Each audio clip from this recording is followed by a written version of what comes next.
బేతాళ కథలు. కార్యదక్షత. పట్టువదలని విక్రమార్కుడు చెట్టు వద్దకు తిరిగి వెళ్ళి చెట్టుపై నుంచి శవాన్ని దించి భుజాన వేసుకుని ఎప్పటిలాగే మౌనంగా శ్మశానం కేసి నడవసాగాడు. అప్పుడు శవంలోని బేతాళుడు, రాజా, నువ్వెవరి ఆజ్ఞానువర్తివై ఇంత అర్ధరాత్రి వేళ శ్మశానంలో ఇన్నిక్కట్లను వర్చగలుగుతున్నావో నాకు తెలియదు. కానీ స్వామి భక్తి ఎనలేని ధైర్య సాహసాలు గల ఎంతో వివేకవంతుడైన వాడికి తప్ప సామాన్యులకు ఇది సాధ్యమయ్యే పని కాదు. అయితే ఒక్కొక్కసారి ఇంత కార్యదక్ష కలవారు కూడా అవమానాల పాలై ఉన్న పదవిని కూడా కోల్పోతారు. ఇందుకు నిదర్శనగా కేశవుడనే గూఢచారి నాయకుడి కథ చెబుతాను, శ్రమ తెలియకుండా విను అంటూ ఇలా చెప్పసాగాడు. గిరిపురం రాజైన ధూమకేతుడు చాలా క్రూరుడు, విపరీతమైన రాజ్యకాంక్ష కలవాడు. పొరుగున సర్వ సంపదలతో తులతూగుతున్న కాంబోజ రాజ్యాన్ని ఆక్రమించుకోవాలన్నది అతడి తీరని కోరిక. అయితే ఆ రాజ్యం మీద దండెత్తి జయించటం తన శక్తికి మించిన పని అని అతనికి తెలుసు. ఈ పరిస్థితిలో ఒకసారి వనవిహారానికి వచ్చిన కాంబోజ రాకుమారి మదాలసను తన భటులను పంపి పట్టి తెప్పించి తన రాజ్యంలోని ఒక రహస్య స్థావరంలో బంధించాడు. తర్వాత అతడు ఒక దూత ద్వారా కాంబోజరాజుకు, మీ కుమార్తె మదాలస మా అధీనంలో ఉన్నది, 10 లక్షల వరహాలు కప్పంగా పంపితే మీ కుమార్తెను పువ్వుల్లో పెట్టి తిరిగి పంపిస్తాము. చిన్న రాజ్యమని మా మీదకి దాడికి వస్తే మీ కుమార్తెను శవంగా మాత్రమే చూడగలరు అని వర్తమానం పంపాడు. వృద్ధమంత్రి రాజుకు ధూమకేతుడి వర్తమానం గురించి చెప్పి దూతతో, మేము 1 నెలలోగా కప్పం పంపగలమని మీ రాజుతో చెప్పు అని దూతను సగౌరవంగా పంపేశాడు.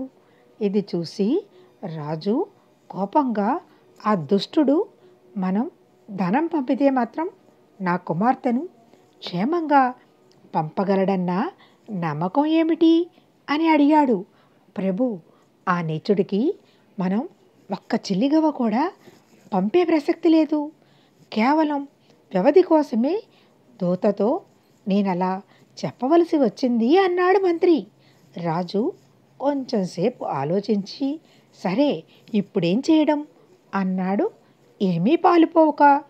అందుకు మంత్రి, స్వామి భక్తి పరాయణుడు సమర్థుడు అయిన గూఢచారి ఒకడిని పంపి రాకుమారి ఎక్కడ ఉన్నదో తెలుసుకుని ఆమెను విడిపించి తీసుకువచ్చే ప్రయత్నం చేద్దాము అన్నాడు. ఇందుకు సమర్థుడు గూఢచారుల నాయకుడైన కేశవర్మ అని రాజు మంత్రి నిర్ణయించారు.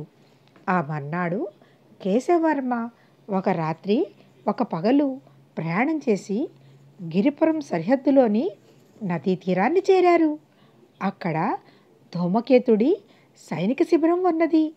కేశవర్మ బెస్తవాడి వేషంలో నది దాటి నగరం చేరి 1 వారం రోజుల పాటు రకరకాలుగా ప్రయత్నాలు చేసి చివరకు రాకుమారి నగరంలో లేదని, నదీ తీరంలోని ఒకానొక అడవిలో పాడుపడ్డ కోటలో బంధితురాలే ఉన్నదని తెలుసుకోగలిగాడు. కేశవర్మ ఒక రాత్రివేళ అడవిలోని కోట ప్రాంతం చేరి చెట్ల చాటున దాక్కొని కోట పరిసరాలను పరిశీలిస్తుండగా హఠాత్తుగా వెనుక నుంచి అతడి తలపై గట్టి దెబ్బ పడింది. కేశవర్మ గిరుక్కున వెనుతిరిగి చూశాడు. సైనికుడొకడు ఒక చేతిలో కాగడా పట్టుకొని 2వ చేతిలో ఉన్న కర్రతో మరొకసారి కొట్టబోయేంతలో అతడు కత్తి దూసి వాడి గుండెల్లో పొడిచాడు. సైనికుడు కింద పడిపోతూ పెద్దగా అరిచాడు. ఆ అరుపు విన్న సైనికులు కోలాహలంగా అటుకేసి పరిగెత్తి రాసాగారు. వెంటనే కేశవర్మ సైనికుడి చేతి నుంచి జారిపడిన కాగడా తీసుకుని కింద పడి ఉన్న ఎండుటాకులకు చెట్లకు నిప్పండించి అప్పుడు రేగిన రణగొణ ధ్వనిలో తప్పించుకొని 4-5 రోజుల తర్వాత కాంబోజు నగరం చేరాడు. తల మీద బలమైన గాయంతో తనను చూడవచ్చిన కేశవర్మ ద్వారా రాజు మంత్రి జరిగింది తెలుసుకొని చాలా విచారపడ్డారు. మర్నాడు కృతసేనుడనే యువ సైనికుడొకడు రాజదర్శనానికి వచ్చి తను రాజకుమార్తెను బంధ విముక్తురాలను చేసి తేగలనని విన్నవించుకున్నాడు. అతడిపై రాజుకు ఏమాత్రం నమ్మకం లేకపోయినా చేసేది లేక, సరే కేశవర్మను కలుసుకొని అతడి ద్వారా ఆ కోట ఉన్న ప్రాంతపు వివరాలు తెలుసుకుని వెళ్ళు అన్నాడు. క్షమించండి ప్రభు, నేను కేశవర్మను కలుసుకోవడం వల్ల ప్రయోజనం ఏమీ ఉండదు అన్నాడు కృతసేనుడు. రాజు మంత్రి అతడికేసి ఆశ్చర్యంగా చూశారు. అప్పుడు కృతసేనుడు, ఇంత జరిగాక ధూమకేతుడు రాకుమారిని ఆ కోటలోనే ఉంచుతాడా అన్నాడు. ఇది విన్న తర్వాత రాజుకు మంత్రికి ఈ యువకుడు తెలివైనవాడన్న అభిప్రాయం కలిగింది. రాజు అతడితో, సరే అలాగే నీ ప్రయత్నమేదో నువ్వు చెయ్యి అని చెప్పాడు. 4 రోజుల తర్వాత కృతసేనుడు తిరిగి వచ్చాడు. రాకుమారి లేకుండా ఒంటరిగా వచ్చిన అతన్ని చూసి రాజు కోపంగా, ఏమో అనుకున్నాను, నువ్వు బుద్ధిహీనుడివే కాదు పిరికివాడివి కూడా అన్నాడు. దానికి వినయంగా కృతసేనుడు, క్షమించండి ప్రభు, కార్యం సాధించడం నా ఒక్కడి వల్ల కాదు. ధూమకేతుడు రాకుమారిని అడవిలోని కోట నుంచి తీసుకుపోయి మన సరిహద్దుల్లో ప్రవహించే నది సముద్రంలో కలిసే చోట లంకలో కట్టుదిట్టమైన సైనిక కాపలాతో బంధించాడు. ఆ లంకలో ప్రవేశించడం అంటే నేను రాకుమారి ఎక్కడ ఉన్నది తమకు తెలపకుండా మరణించడమే అవుతుంది అన్నాడు. రాజు విసుగ్గా, ఛీ, ఇక వెళ్ళు అన్నాడు.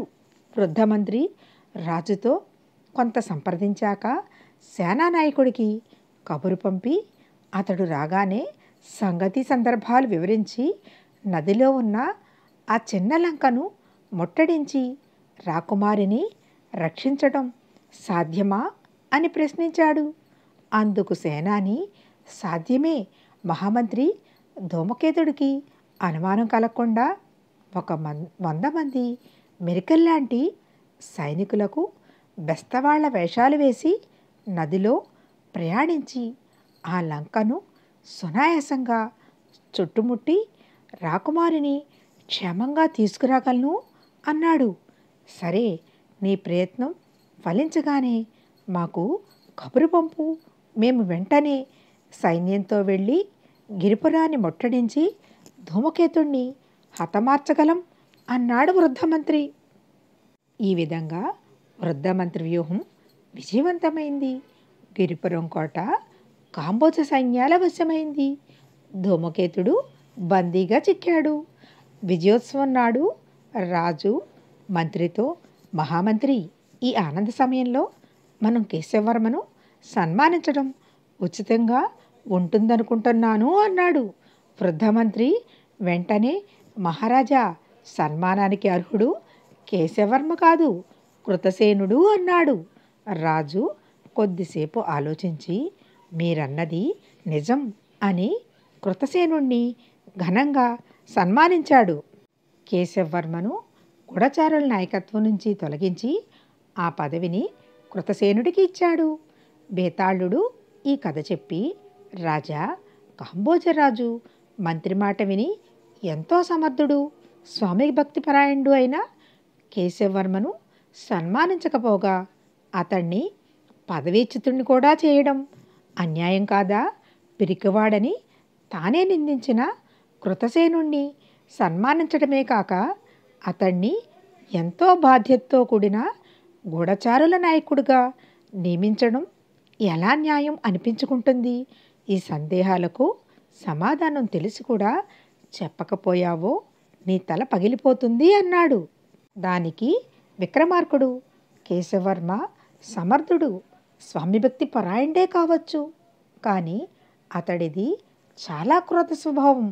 క్రోధం వల్ల ఎంతటి వాడికైనా వివేకం నశిస్తుంది. తన ప్రాణం మీదికి వచ్చేసరికి అతడు అడవినే తగులు పెట్టాలనే ప్రయత్నం చేశాడు. ఆ సమయంలో తానెవరినైతే రక్షించడానికి వచ్చాడో ఆ రాకుమారి అక్కడే ఉన్నదన్న సంగతి మరిచిపోయాడు. అందువల్ల కార్యసాధన జరక్కపోగా సమస్య మరింత జటిలమైంది. ధూమకేతుడు రాకుమారిని మరొక రహస్య స్థావరానికి మార్చాడు. ఇది గ్రహించటం వల్లనే వివేకి అయిన కృతసేనుడు రాకుమారి ఎక్కడ ఉన్నది తెలుసుకొని తిరిగి వచ్చాడు. ఆ కారణంగానే వృద్ధమంత్రి పథకం పారి రాకుమారికి స్వేచ్ఛ లభించడమే కాక దుష్టుడైన ధూమకేతుడు పతనం కూడా చెందాడు. మంత్రి సలహా విన్న తర్వాత రాజు ఇదంతా ఆలోచించే అర్హుడు, కార్యదక్షుడు అయిన కృతసేనుణ్ణి సన్మానించాడు అన్నాడు. రాజుకు ఈ విధంగా మౌనభంగం కలగగానే బేతాళుడు శవంతో సహా మాయమై తిరిగి చెట్టెక్కాడు. కథ కంచికి మనమేంటికి.